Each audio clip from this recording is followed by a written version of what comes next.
Hi, good day. Welcome to my page. Hope you're doing very well. So, today I'll be talking about something very interesting. The festive season is around the corner, and I'm sure many of us, I definitely do not want to add weight during the festive season. So, I would love to share some very useful tips for you and I. So, yes, getting down to nitty-gritty. Have you ever wondered what the size of your stomach is? Has it ever crossed your mind before? So just to get down to business, in actual fact, the size of our stomach is the size of our fist. So if you make a fist, that should be the size of your stomach. And I'm sure you would ask me, Elizabeth, how come I'm able to consume so much food if indeed the size of my stomach is the size of my fist? And that's because the stomach itself is a muscle. It's a muscle capable of contracting and expanding. So it can expand to as much as 3 to 6 times the size of your fist, depending on, the amount of food you're able to take in. Many of us would like to eat and eat and eat till we are so full we can't breathe. I mean, I've had instances in the past where I would eat to the point that I would have to stand up and, zip down my trousers for me to be able to move around because I would have eaten myself to a state of breathlessness.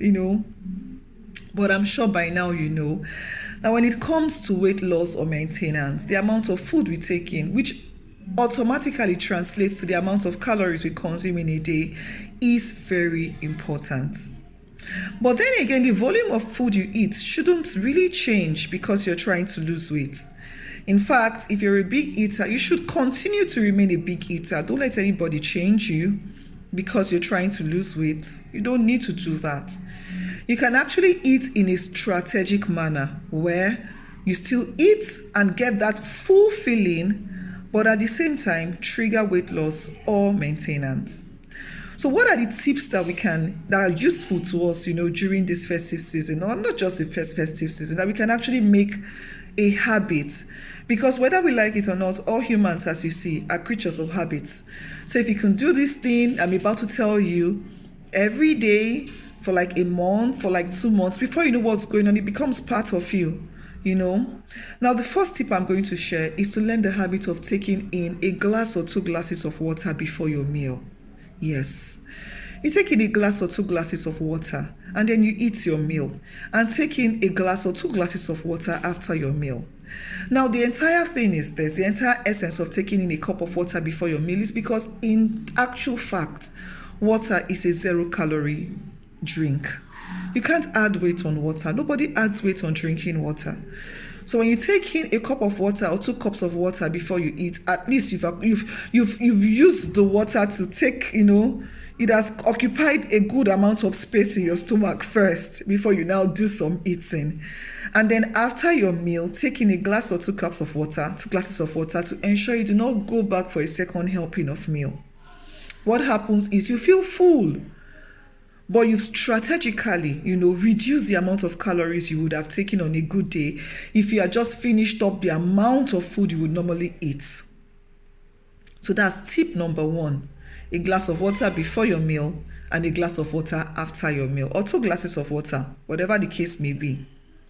And the second tip is to ensure that you load up on vegetables. Vegetables are low-calorie foods, and they are carbs too. So they energize you, but they are rich in fiber, so they are very filling, So if on a good day you're the kind of person who would normally eat 4 servings of rice, why don't you sub 2 servings for vegetables and then have the other 2, servings? Try to stay away from salad cream. So not because I'm saying vegetables, you're now packing loads of salad cream in your salad and say Elizabeth said eat vegetables. I didn't say you should load up on salad creams. They are also high in calories. So it makes no sense for you to sub some part of your meal with vegetables and then load it up with salad cream. You've just ruined the whole thing, So you should watch it. Lots of vegetables would help us. They are very low in calories and they are very filling and they are very energizing. Then the third one may sound a little funny, but it works all the time. And that is to leave your food for a bit to get cold. When I say cold, I don't mean cold as in freezer kind of cold. No, I mean, just when you serve your food, you just, leave it for a bit for like 20 minutes, 30 minutes for it to just, cool down for a bit before you eat it. What happens is the food forms a very important tool in weight loss called resistant starch. Now, one of the functions of resistant starch is to ensure that you eat a little and you're full. I wouldn't want to go into details about resistant starch now. I could do that later in another video. But for now, I mean, if you'd even think about practical examples, for instance, it would be easy for anyone to guzzle down 3 wraps of pounded yam at a go, but would find it almost very difficult, hot pounded yam I mean, but would find it almost very difficult to guzzle down 3 wraps of cold or room temperature pounded yam. There is a reason why.